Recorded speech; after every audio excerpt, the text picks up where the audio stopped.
heesta waxa iska leh sida Lil Balil janaalkiisa ku soo galiyad ka arkaysaanba Lil Balil oo heesta sideedaba markii laba qof ay wada qaadayaan marna waa 50-50 oo way u siman yihiin erayada chorus-ka oo 50-50 bay qaadayaan marna waa saddex dhig hal dhig ayuu qof qaadanaya laba dhigna qof aale taasoo ka dhigan tahay qofka labada dhig leh ayaa heesta iska leh intaan heesta uga jirayna waxa ku jiray magacaana waxa iska leh gabar stuudiyaha ay wala sugnayd oo la yiraahdo Maria Marish ayada ayaana magaca iska leh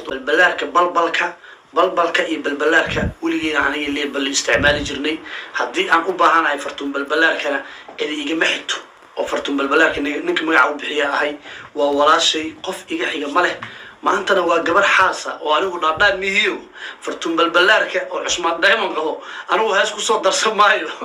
oo Cusmaan Diamond aan isku xumaana ma rabo balbalaarka iyo balbalka waa erayada aan waligeena isticmaali jirnay oo erayada ciyaalka xaafadda iska ah soo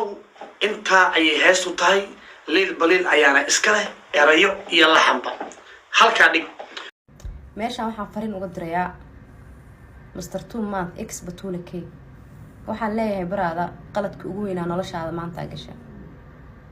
qaladka ugu weynaa noloshaada maanta gashay intaad islahayd dab iska dami oo ninkaad is haysaan